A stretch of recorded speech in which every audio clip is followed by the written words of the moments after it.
Welcome to Coming Home to Yourself, the podcast for high achieving women who look like put together on the outside, but feel like they're quietly crumbling inside. I'm Jagoda, a coach, a mother, a woman who's walked through public criticism, private self doubt, and the quiet ache of wondering if I was ever enough. I've been bullied. I've been dismissed for being just a mom. And for years, I questioned my voice until I began to come home to myself. This is your space to exhale, to stop performing strength and start living your truth. Each week, I'll share honest stories, gentle insights, and soul-deep shifts to help you reconnect with the woman beneath the roles, the one you've forgotten, the one you miss, the one who's always been there. If you're tired of being the strong one, the capable one, the one who never breaks, you belong here. This is the invitation to slow down, to soften, and to finally feel safe inside your own life. You were never broken. You were never too much. You don't need to fix yourself. You just need to come home to yourself. Let's begin. Hi, love. Before we begin, take a breath. Not the kind you take without thinking, but the kind that feels like returning to yourself. Inhale and exhale slowly. This episode is about something we rarely speak about in the way it truly deserves: self-trust. Not as a concept, not as a vibe, not as motivational quote, not as a mood, but as practice.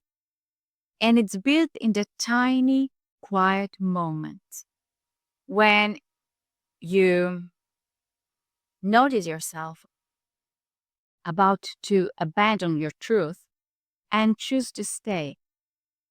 And it's not love. It doesn't announce itself. Sometimes self-trust is just staying in your body when a part of you wants to foam or fix or explain. Sometimes it's saying, I don't know why, but this isn't for me.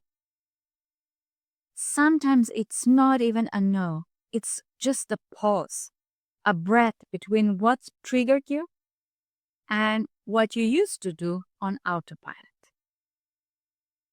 That moment, that pause, is where the practice begins. Self-trust is lived, embodied presence. You see, so many women I know say the same thing. I don't know how to trust myself. But here's what I've seen again and again. That isn't because they're lost. It's because they spend so long filtering every decision through everyone else's lens. They've been tuning out their voice and tuning into theirs. Not because they're weak, but because it once felt safer. And maybe no one taught you how to trust yourself, because they never trusted themselves either. And so over time, self-doubt became your default. You stopped asking, what do I need?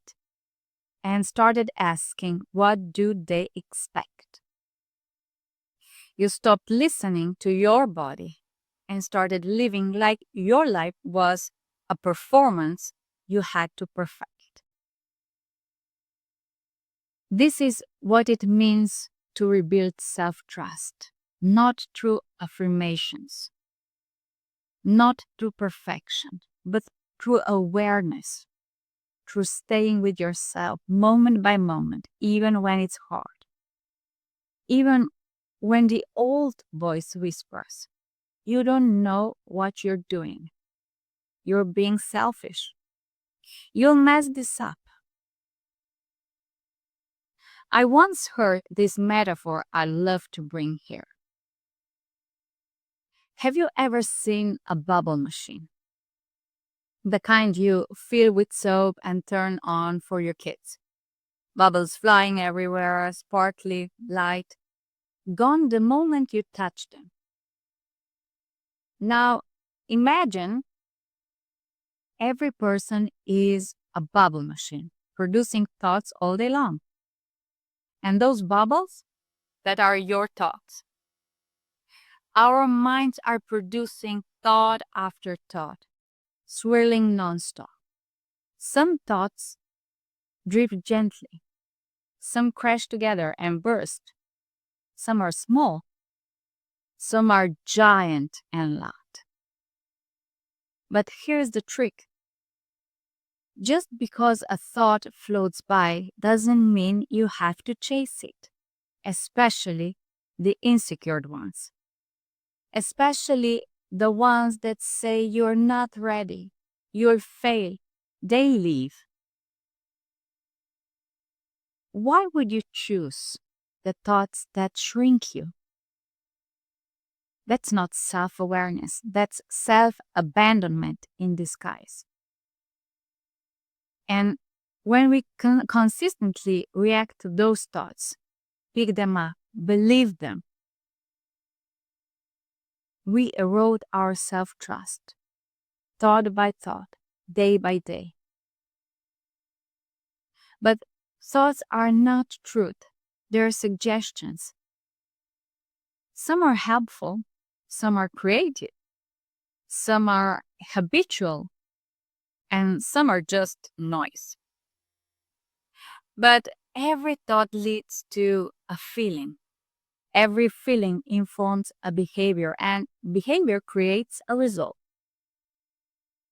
So, if you feel stuck, don't start with action. Start with the thoughts you're believing, reacting on.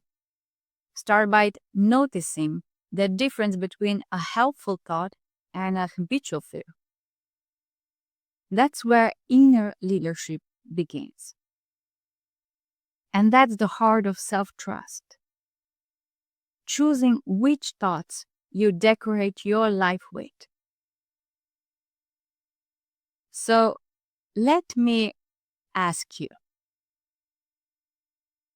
what does self-trust feel like if it lives in your spine, in your breath, in your shoulders, in your presence? How would your body move if you believed in your wisdom? And let's go even deeper. What would self-trust look like if it wasn't performance, but presence? Now try this. Think back to a moment, even just one, where you trusted yourself fully. That decision you made from the gut. The quiet yes, the boundary, the leap. Let your body remember it. What was your posture like? Your breath? Your energy in that moment? Can you hold the shape right now? Now ask, what would change in my life if I moved through the world from this place? What would soften? What would strengthen? What would open? And the more you practice, not perform, not perfect, the more steady you become. The more familiar it feels to come home to yourself. Because self-trust isn't about being certain. It's about being willing to stay with yourself even when things are uncertain. To pause instead of panic. To move from your truth, not your fear. To soften into your spine instead of holding your breath. So I'll leave you with a few questions to sit with today. What would deepen in your life if you moved like someone who trusts herself? What part of you are you ready to listen to that you've been overriding? And what's one decision this week you could make without outsourcing your truth? And if this episode gave you something to hold on to, let it move you. Literally. Move your body. Write it down. Share your story. Reach out. And if this felt like the reminder you've been waiting for, I'd love to hear from you. Leave a review, send a message, let me know what landed. And if you haven't yet, subscribe to the podcast. Share it with a woman who's ready to stop doubting herself. Because self-trust doesn't come from always knowing what to do. It comes from staying with yourself long enough to hear what you already know. Because self-trust, it's not a lie. It's the most powerful practice you will ever come home to.